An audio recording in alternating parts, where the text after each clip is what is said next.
Hello everyone. So we all know what's going on. Google is taking our money, Facebook is taking our audience. A big part of this fault is on our side. And it's a good news because it means that we can actually change the situation a little bit at least. We have to keep the readers in print as long as we can, and we have to make digital readers pay.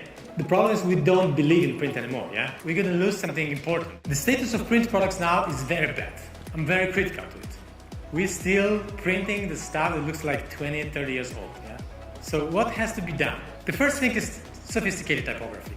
This is the must, actually. I can distinguish the well-designed newspaper from bad designed newspaper, like the world-class newspaper from the rest, when the typography is really world-class or not. Another thing is magazine style. The news will be digital, so we have to be more timeless. We cannot compete with digital news. I take most of inspiration from here, from magazines. And the most of lessons come from this one notion of the death of a traditional article. Divide the story into bite-sized chunk of information. Yeah? So instead of just writing a long text, make a headline intro and then some small chapters. It's like a digesting information for your reader and giving the essence of the article. So what about the digital news? What about the web? That's what we want, yeah? We want to make them pay. And there are two important things here. Yeah? One is designed for paying readers, so it's not ad-driven anymore. We don't care that much about clicks and stuff. We care about comfort, legibility, navigation. And the second thing is we have to have this layer, sales layer, design that sells, that is able to convert the non-paying readers to paying readers. Thank you very much.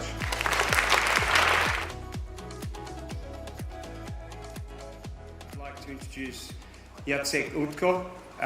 He's one of the most awarded news media designers in the world today. He's redesigned print and digital titles spanning 24 countries and won more than 50 international design awards, including 4 projects named World's Best Designed Newspaper. That's a half a century of winning. That's fantastic. Jacek is a passionate advocate of the role that design and improved user experience can play in the vibrant future of news media. So please give it up for Jacek Utko.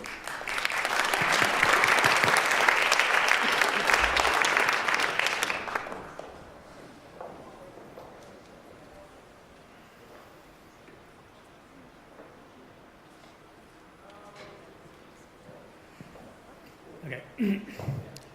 Hello everyone. So I'm an editorial designer working both in print and web. So I'm going to tell about both things. So we all know what's going on. Google is taking our money, Facebook is taking our audience, but it's not just a bad Google, a bad Facebook. I think it's a big part of this fault is on our side. And it's a good news because it means that we can actually change the situation a little bit at least, improve it. We can make an action, actually we have to make an action of both things, both in print and the digital. We have to keep the readers in print as long as we can, and we have to make digital readers pay. So what about print? I think the problem is we don't believe in print anymore, yeah? Probably most of you guys here just don't believe in this. You're just waiting until it dies. But we're going to lose something important, because if you lose print, we're never going to see this kind of cover, the print's death. We're not going to see the funny covers about Brexit. We're not going to see the covers with Trump.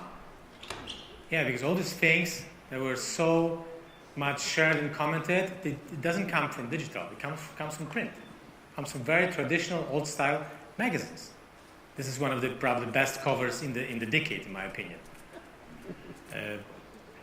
And the recent ones from New York Economist and Spiegel about Ku Klux Klan. So we're going to lose a lot, and I'm not sure that this is going to smoothly jump from print to digital. I'm going to again keep on looking at this great piece of art and political statements, bold opinions in this form. This is the great one. So why we need print? We need print for transition, at least.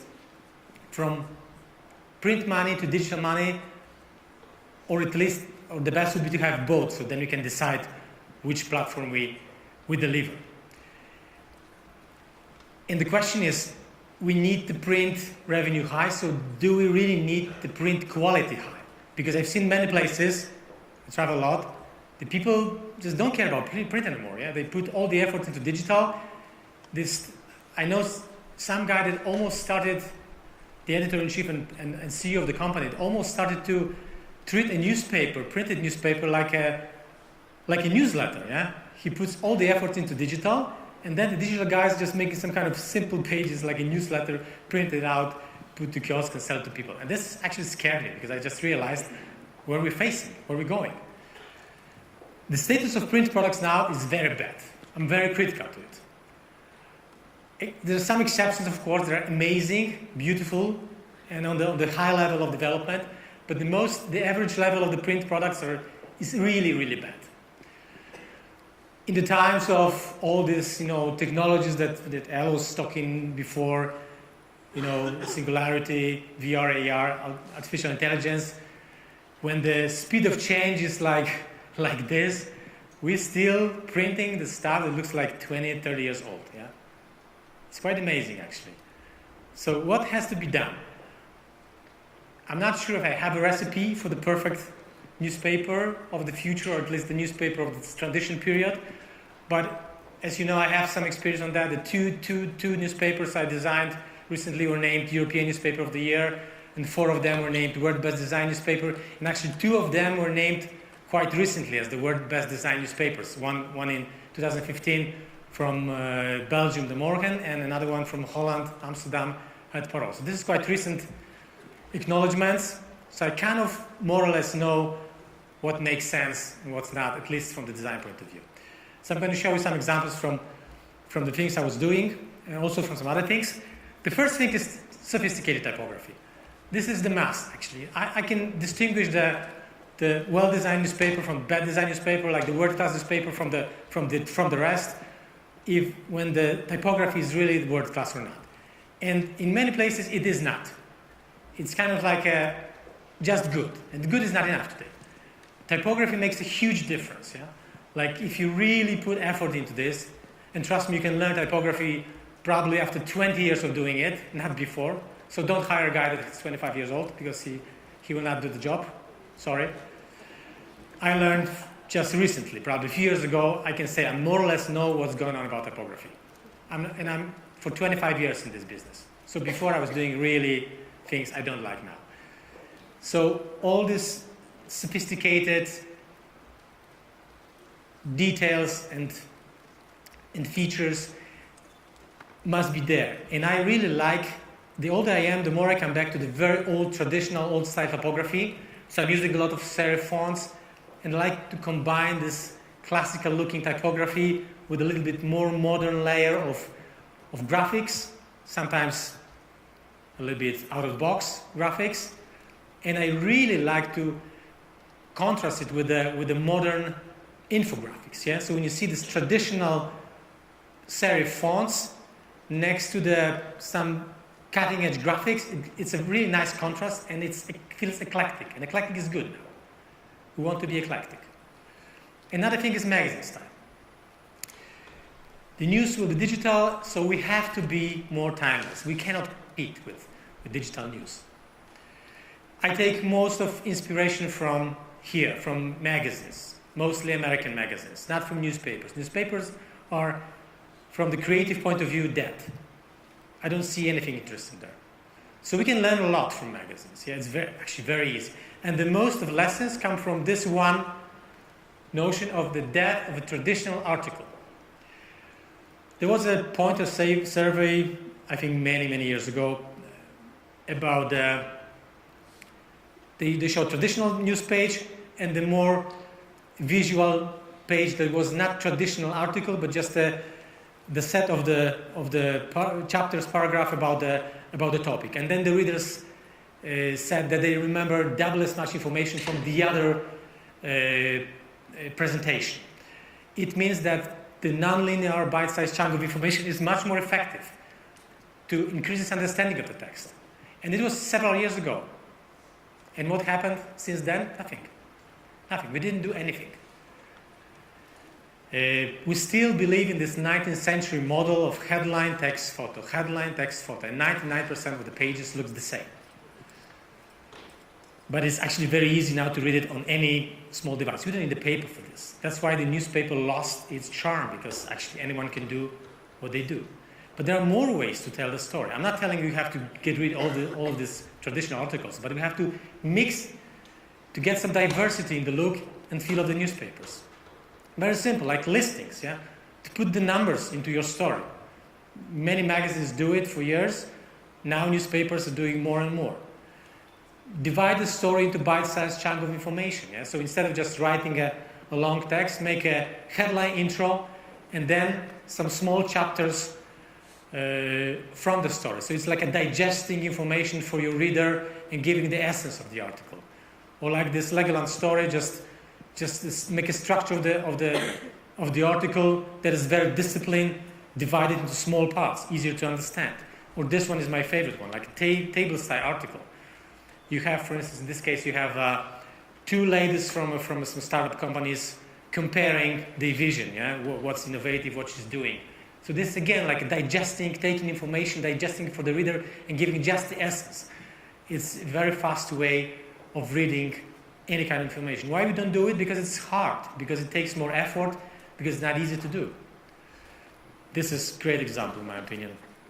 Just a headline, short intro, and then the cases of 3 logos, before and after. Why they change it, what was the problem, what's the result, and at the end, you see the verdict, the stars, from 1 to 5. This is the way how you can present the information, and reader needs just seconds to understand what's going on. And we don't do it again because it's 3 times, 5 times, or even 10 times harder than just to write the story. So what I believe in is a mix. I'm not telling you don't do the traditional articles. I just want you to do the mix, yeah, of this new form, some experimental form, and the traditional articles. Another thing is storytelling. Yeah, that's what we are paid for. But majority of things is when you tell a long story, it's the text is too long. There's no entry points to the text. There's no visuals and no layers of the story. Yeah, it's kind of boring. Or on the other hand, is some over-designed, cheap, too colorful. So we cannot make it really with a class and style. I'm not talking about the nice pages. I'm talking about the stories. Yeah, and I'm talking about information, not decoration. Yeah? I'm really more and more content-driven designer. The older I am, I believe in content-driven designers, guys that are designing but are very much caring about the content and learning about the content, want to become an editors, and also I believe in cooperation with visual journalists. So we should become a team like this, Lennon McCartney, where at the end of the day you don't remember, you don't really know who wrote the music, who wrote the lyrics. And I had the pleasure to work like this with the guys. They were really great visual editors. And I remember that I made a headline, but he made a infographics idea. And that's how it should look like. I believe that creative journalism is a necessity to have a creative design. Without this, we're just making decoration. And we need a multi-layered storytelling. I give you some weird example of the paper I was designing, I think like 2 years ago in Singapore. This is yellow press, yeah, tabloid. They usually write about the scandals with politicians and the oral sex, this kind of stuff, yeah, over and over. But I really learned a lot from them because these guys have a great contact with the readers. They really know what they write about, and they really care about every tiny detail in the story. They don't write for themselves, for their friends in the industry. No, they write for the readers. And look at this. They carefully edit this story about oral sex and the political. They divide it into pieces. They put the numbers. They carefully edit every single headline here. And for instance, in this story, they divided this into 15 elements. Yeah. One story into 15 elements. And each element is a separate box, separate chapter with a subheadline, headline, and intro. It's just amazing. I was just blown away that they really want to care so much about every detail in this kind of stories. So we can learn from tabloids too. Data visualization. Design thinking, we need infographic thinking. Yeah? I think infographic is coming back after some bad years recently. It's really coming back now. Outside of newspapers, there are great ideas. A lot of guys from different organizations are using graphics like this one, quite creative approach.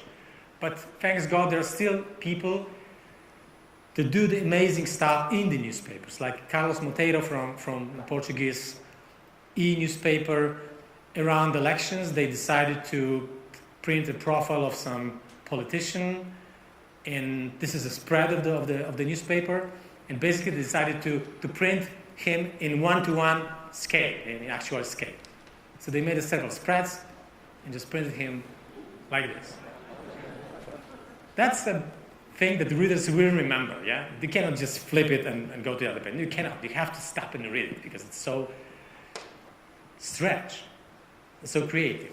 Another crazy guy, Francesco Franchi, he was working in Milan, Il Sole 24. Now he's a deputy editor actually in La Repubblica in Rome. And he is crazy about infographics. He was making a thematic issues for the magazine, let's say about arms, several pages, every detail, everything about arms. He was making research for weeks, and then presenting a book that was timeless. It was almost like encyclopedia. Actually, sometimes even better than encyclopedia because more updated. And these things you just don't throw away to the trash next day. These things you just want to keep on your shelf because it has value. About bikes, he probably made more details, explained everything, more information you can find in any other printed place in the world. Time magazine has a very smart and simple approach because it's, in my opinion, very easy to do. One-page story, almost without the text. When will China economy overtake US? Yeah, simple chart, short info, some boxes on the side. When will Ocean City be without the water? Okay, who has the most cash? So very simple things. If you from time to time just put these things between your pages, it's really going to play perfectly in your written. This is wonderful. Why don't we get heart cancer? I remember till now, we don't get a heart cancer because the heart cells don't multiply. I got it from this graphic after 5 seconds. Lean back experience. I think this is a very important thing because as we were talking about the magazine approach to the newspapers, we have to create the space in the newspaper that is not a typical fast news. And recently, the paper that was named World Best Design Newspaper, Het Parool from Amsterdam, it was actually named World Best Design Newspaper 2 or 3 months ago. We made this newspaper almost divided into half. The first half is newsy, quite fast, and the other half, quite thick, is very magazine, very lean back, feature experience. So they try to experiment with photography, with kind of like an artsy approach for the covers of this section, just to make the readers stop and read. And this section is super popular among families. You know, they actually fight for this section. It's probably the bigger value for this newspaper is this back section, talking still about the cities, the Amsterdam, but in a different manner than the typical newspaper in the front. Cultural touch. I think this is also very important. I believe, and I really love the newspapers that are not looking so normal and kind of boring. There must be some elements of art. They must write about culture. There must be something from the gallery, about music, this kind of things. And I like when they print art, because then the paper gets to some completely different level. This is the example of the Morgen from Brussels, the World's Best Design newspaper of 2 years ago. They have a everyday section of more than 12 pages every day about culture, and it's super popular among young people because they kind of try to find the information that will be interesting for young people, and they're very brave in this section. They really are not like a conservative old people. They are really brave. They cross the boundaries. They print really sometimes crazy stuff there. And the young people are proud and carry out this newspaper around the city because it's cool. And they want to read it. They want to be a part of this community. They use illustration quite a lot. This is like a typical 3-page presentation. I love when they merge the illustration almost like within the text. So it gives this different level, different perception of the product. It's not another boring, typical fast newspaper. It's something else. It has some different value, different feel. intellectual. Sometimes you really have to show that your paper is on a little bit higher level, especially on opinion pages, but sometimes on the front pages when something important happens, you just go black and white. Someone important dies. Like Johan Cruyff, the famous football player, died. They didn't print the photo. Everybody knows his photo in Holland, yeah. But so they decided to make this kind of weird illustration. But you cannot just not look at this. It's different. It's touching. Or Charlie Hebdo, they made this simple drawing on this day. Merging text and visuals. This is what I really like to do when you kind of break the grid of the newspaper and the things start to melt together, the graphics and text together. Like here you see the timeline of Tony Blair, just cutting the text in this curve. Same with the Ford timeline, the development of the different models year by year. Or here, I think this is fantastic. Yes, super simple spread, actually 3 pages presentation about the super mouse with numbers. Or this, about the storm and flood. Did you kind of feel like the water is really on these pages and the pages are almost wet when you look at this. Ideas out of the box. Surprise the reader. Just make something really strange. 2 pages, gigantic photo of the 2 pages, or something like this. People have to stop and read. Or this. This is from De Morgen in Belgium. They were about to write an article about the musical festivals in Belgium, and instead of writing an article, they decided to make a boarding game. So you can just jump from place to place, from singer to singer, from day to day, different colors. This kind of idea, this kind of approach. As you can imagine, for the young people, they really like it. Cover page. Something we forgot. We really don't care about this anymore. I don't see any good covers almost around the world. Almost nobody can do it really well. Intelligent idea with a sense of humor like we used to see in the magazines, that's what we all would like to have. Yeah, but it's really hard to do it. Some newspapers are doing it, but I think maybe 2 or 3 newspapers in the world can really make a good front page. This is amazing sample a few years ago from Libération, my favorite one. And they still try to do great stuff from time to time. When I was an art director in the newspapers in Poland, I was doing this kind of covers quite often, yeah.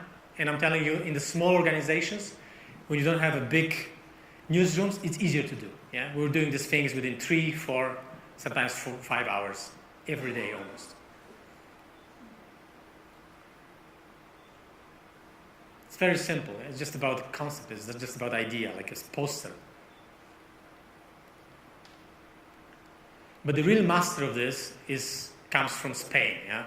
El Mundo, Metrópoli magazine. This guy is doing like the best covers on this planet for many, many years already. Every cover is different. He's just playing with styles like crazy. Cover about the books. He's using some grains. He's using sand. He's using breadcrumbs. Or ice cream. He's crazy, you know, and every cover is different. So this guy is pushing the limits of editorial design. It's actually, this is on the edge of art already.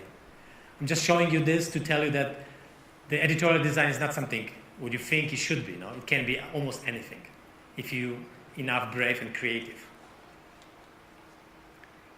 And it all leads to the Sunday newspapers. Because when I was starting working, when I was young as an art director for this newspaper, we printed this once a week first, then 2 times a week just for test, and then we say, okay, it works, let's make it daily. But now we're going to see reverse order.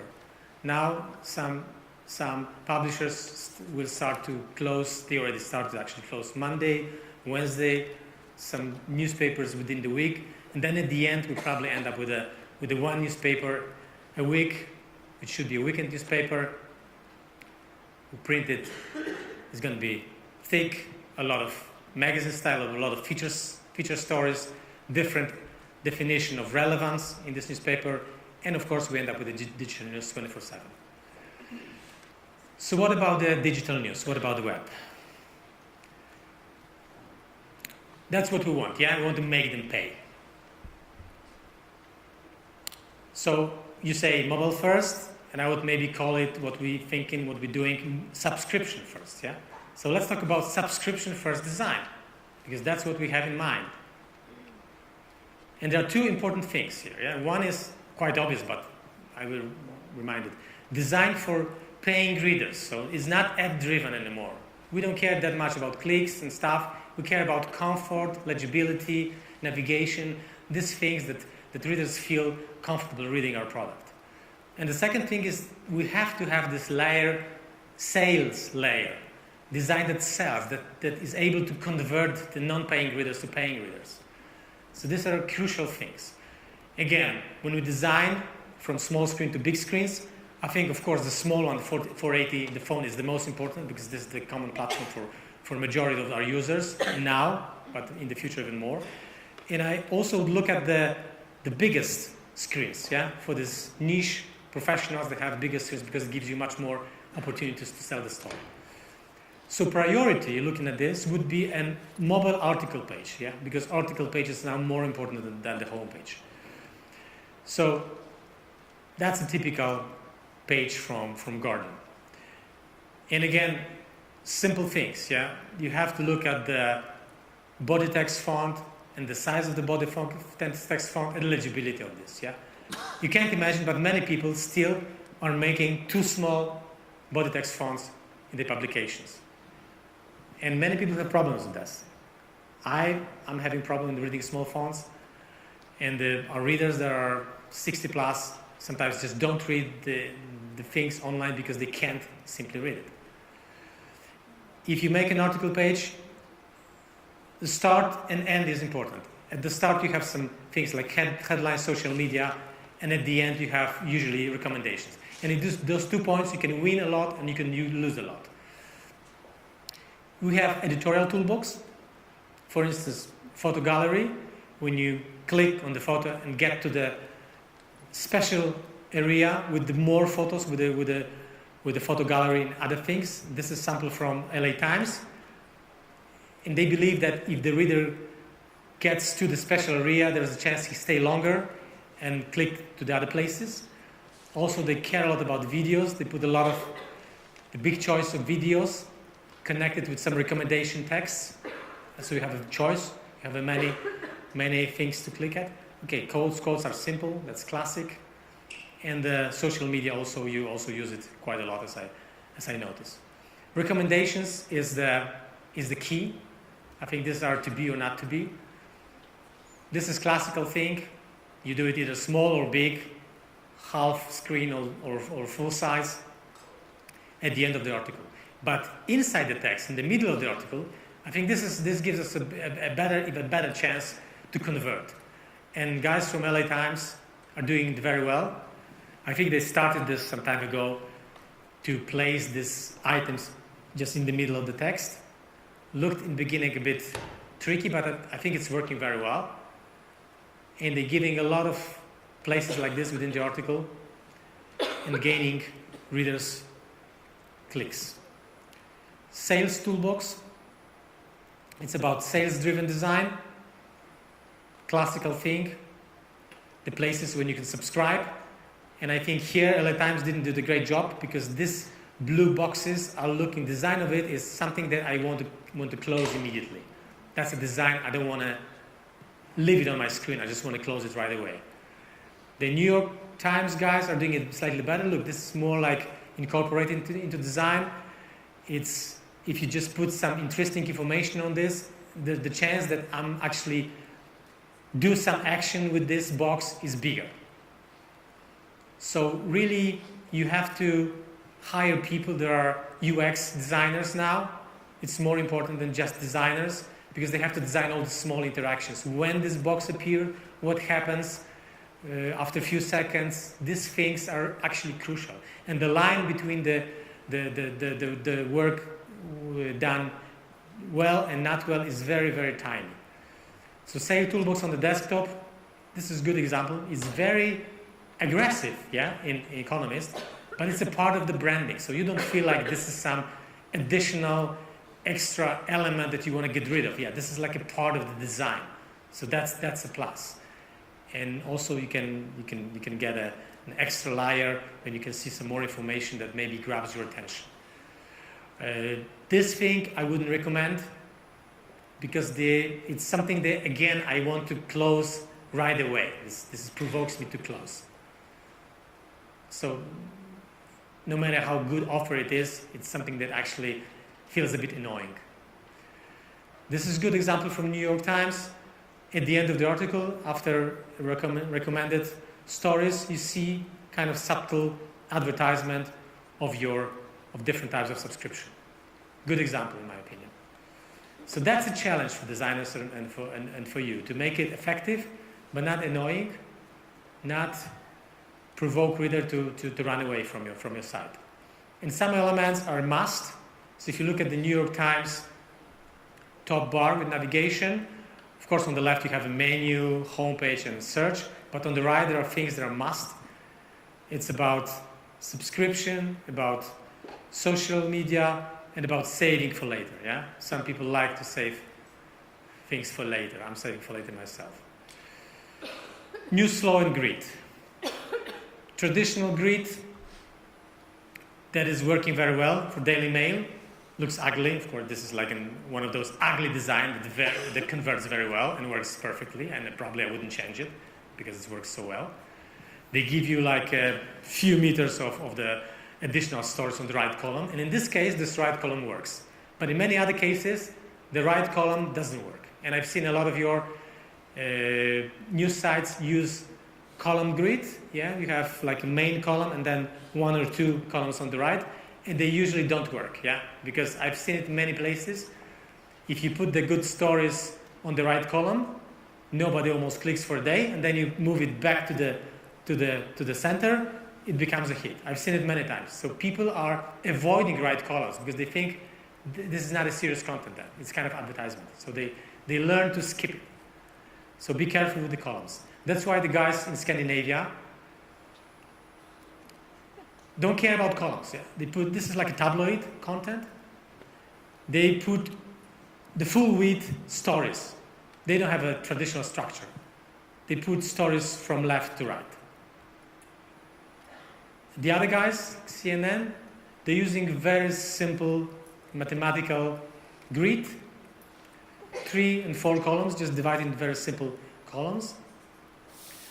And also remember about the horizontal grid. You have to divide it with lines or with colors, and also create the contrast. For instance, you see the more white space, smaller photos, less white space, bigger photos. This is good contrast, and this is bad because everything looks the same. And if you have this horizontal strong banners, everything's heavy and it's not easy to navigate, not easy really to notice some interesting text for the reader. I like this kind of approach when you contrast with the huge opening, big sizes of the story, and then you continue with the smaller items. That's something that my eyes want to follow. It's friendly. I also like the column navigation. I think this is the Telegraph from UK. Very subtle, very tiny, and works perfectly. Just one line and colorful keyword, and you clearly distinguish the section between each other. Using wide screen, like I said before, for these bigger resolutions, 1600 and more. Guardian is doing it this way, but it's kind of like a waste of space, in my opinion. What they put on this column doesn't have much relevance, really. I believe more into this approach when on the smaller screen you have less stories, and on the bigger screen you have just more stories. And I think this is the future of design, that we're not going to see this margin anymore. We're going to see the full screen of stories. Some guys from Liberation have a bit different approach. They believe that on the right margin, at least on the weekends, you can print this magazine weekend content. Long reads. So the good news is that some recent research published in Newsweek, I think it was a week ago or so, the young readers prefer to read instead of watch news, which is kind of surprising. But look at this chart. Like, the younger you are, the more you want to read. The older you are, the more you want to watch. That gives some hope for us, maybe. So the long reads, that's an approach from New York Times. Very clean experience without any distractions on the right column. A lot of white space. And that's how the other guys are doing it. So as you see, column, huge photos, and a narrow column, easy to read, easy to navigate, a pleasure to scroll down. And from here we come to the multimedia storytelling. It's about scrolling. I really like the stories that you don't have to click anywhere else. You just keep on scrolling and reading almost like a video. So you know this, probably, the boat. It got many awards for the presentation about the Vietnamese refugee boat. And this is my favorite one from New York Times, The Russia Left Behind. You keep scrolling and you see the trip between the St. Petersburg and Moscow, and then you go to the text, and on the left margin you see the tiny route, and you go from city to city, and the orange line follows you. I think this is a very super simple and very cute way to make an interactive presentation. It doesn't work so well on the mobile, unfortunately, because you cannot fit this line with a route. So we're losing something here. It's not so interesting anymore. Good samples from Washington Post about the storm. They make a series of interactive visual elements like this. This is one of them about the storm, and this is audio, of course. The guy is reading a text while you keep on scrolling.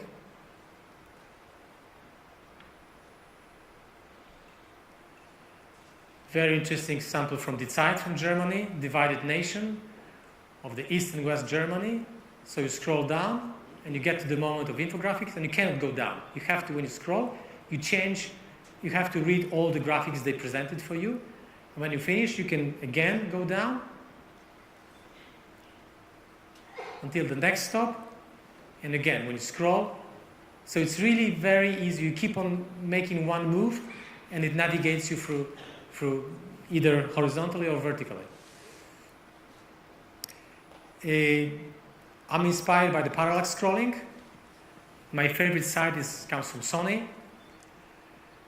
When they presented the corporate things with this kind of presentation, you keep scrolling. It's not a video. You keep scrolling, and you see this stuff popping up. So you keep reading, they keep presenting you different products. Of course, this is very expensive today, but can you imagine a story with some infographics presented like this? That would be amazing. And the good news is that this is the list of the free tools to making these storylines, these timelines for journalists. Some of them are working really well. So now we have access to this. I guess in a year or 2 or 3, we're going to much more of these tools. I was a bit skeptical towards this kind of presentation a few years ago because I thought it's too expensive and not all the users can do it. But now, with these free tools, it's really not that impossible anymore. Typography. Again, same like with print. Yeah, this is a game changer. Yeah, when a few years ago we were able to put the fonts into CSS and to see the same fonts in print and web, it's really changed the history of the web design. Now we can have this consistent brand feeling between the platforms. We couldn't have it a few years ago. Now we can. That's a really important thing. For some magazines, for some print publication, this is essential. This is crucial. Like, imagine New Yorker without these fonts. It would look like I don't know what. White space. So we got inspiration from outside the media, of course, yeah. I think the Apple was one of the first. They were really giving a lot of, was super generous with this white space on the advertisements. Sometimes it was a black space, sometimes even red space. But this is coming to the media, yeah? I'm telling you. There's more and more white space in the media, both in print and in the web. And I know the conversations, because I'm in this business for 25 years, I know the conversations that everybody hated white space because it's a waste of space. No, you're wrong. It's not a waste of space. The white space makes the difference between the old style media and the new media. Without the white space, you cannot get attention of the young people, I promise you. Because the perception of these busy pages when every centimeter is taken by something, this is like a 1990s feeling. If you want to look like and feel like 2017, you have to use the white space. No other option. Death of a homepage. Yeah, started some time ago. New York Times declared they lost 50% of the homepage visitors. But before I tell you about the article page that becomes a new front page, I will show you some fun examples of actually the newspaper style of the homepage. Quite recently, the sites are more and more bold. This is like a full screen. So they open up with just one story. This is really bold approach. And in my opinion, this is like a newspaper approach, tabloid approach. The Huffington Post was doing it before with its famous headlines, but now very modern and very well-designed pages are doing these things, like Atlantic too. I really love this. In Quartz recently, this is super print feeling, don't you think? For me, it's like almost like someone, it looks like a page, printed paper. It doesn't look like a website at all. So there is some kind of inspiration coming back and forth from print to the web and the other way around, which is quite interesting. But okay, the article page. This is the new homepage. So that's why I'm starting designing now from this. I'm not starting designing from the home. I'm doing the homepage at some point, starting from the article page, because this is the key point in design. And of course, we have the very old traditional style of Daily Mail, which is super effective, because again, you have like 2 meters of the stories on the side, and they are simple. They are very well structured and disciplined with these long headlines, so they are converting very well. But there are some other ideas, like this Q on the left column for the bigger screens. So you're on the article page, but on the left, you can actually click through with selected stories for you. Some guys from Fortune just made it a rule that it's fixed on the left page, but I don't think this is going to be the direction for the future. It looks a bit too stiff. Some other guys decided to just keep on scrolling, like Bloomberg, Business Week. So basically, you keep on scrolling and jumping from text to text, and on this line between the articles, you actually get the new page view. So it's good for your statistics too. But I also don't believe that this is going to be the future.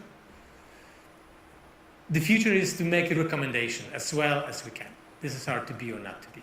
And there are many types of recommendations in the article. The bottom, classical bottom recommendations.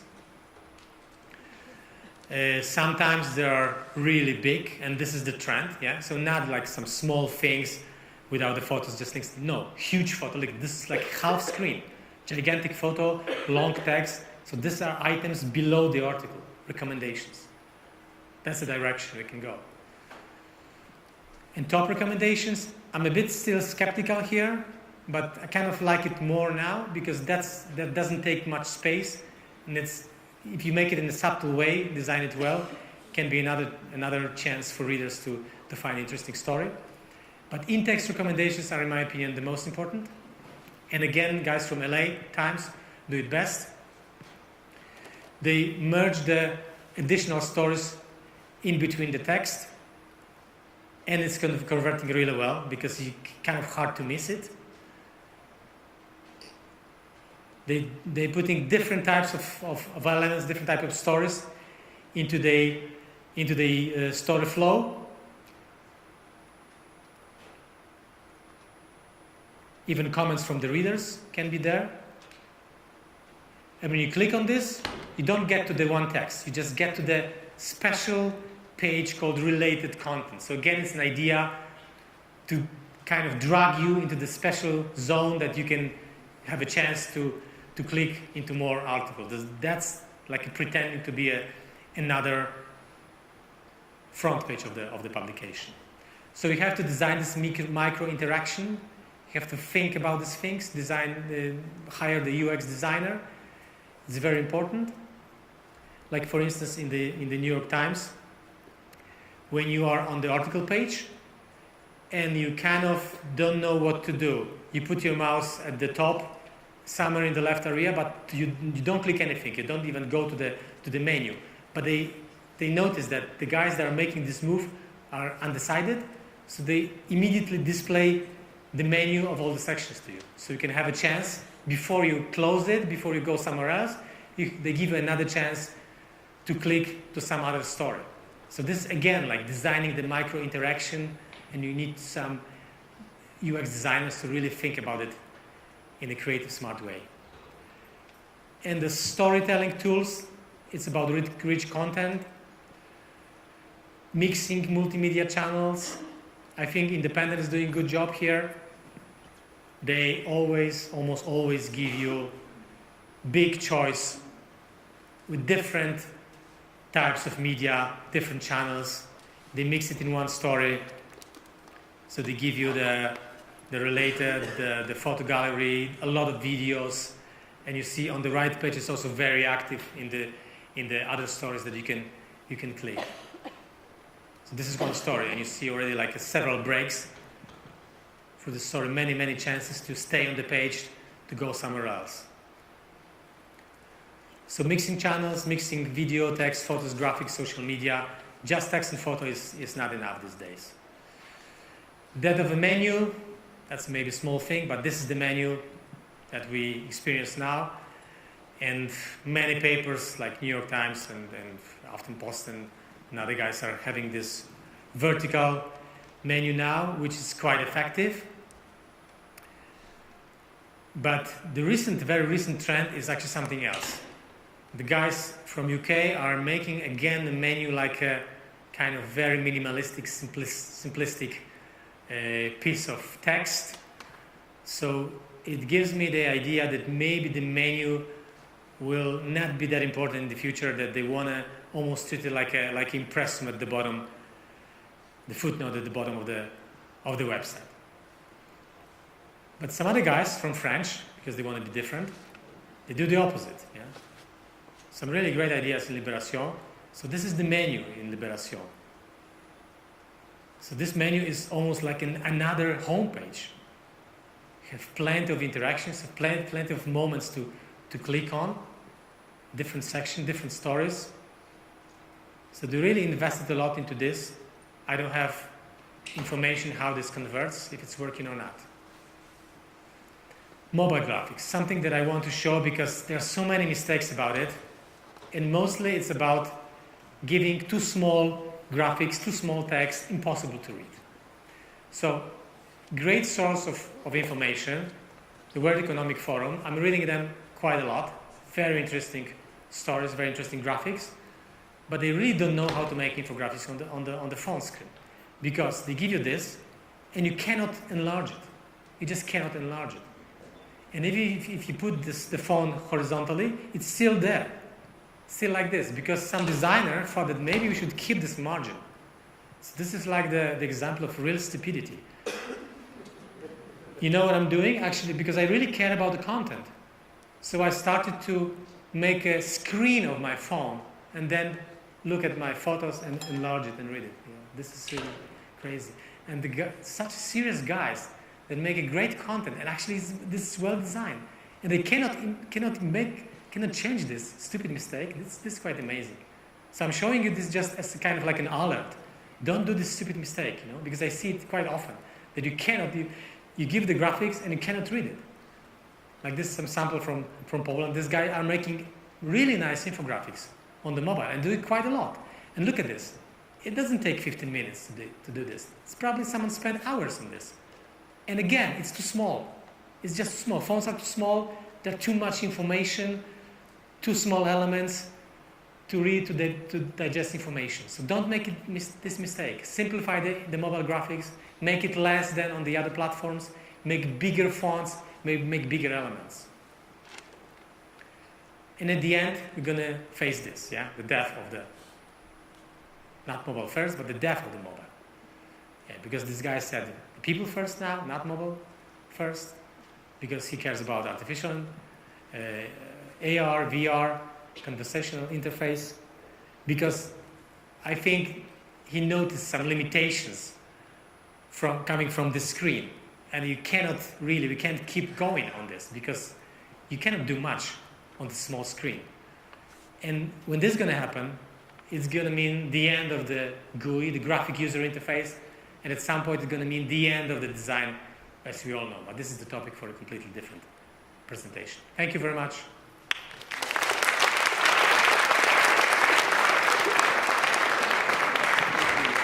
Thank you very much. We've got time for maybe a couple of questions. I'm not sure if we have any questions about design. I've got one. As a backup. Any questions?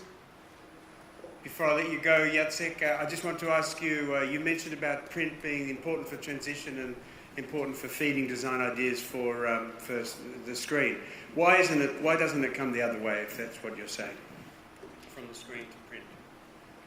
Why we take inspiration from the print? Yes. You mean? Yes. No, we take inspiration from both. Okay. Sometimes I'm showing in the presentation like a wheel, like a circle, that actually every media is copying from the other media. And like newspapers are copying from magazines, magazines are copying from books, books are copying from something else, from advertisement. And the websites are copying from newspapers, like you've seen some examples. And of course, newspapers want to copy from the websites, but I think it's a huge mistake. We shouldn't. That's why when I'm designing newspapers now, I'm doing the old style, traditional black and white typography, so it feels different. So it feels like an old thing, because people will pay for this. People will not pay for something that looks like a free website. So that's the way, which is very risky. Fantastic. Well, thank you very much, and please thank Jacek Utko for his contribution.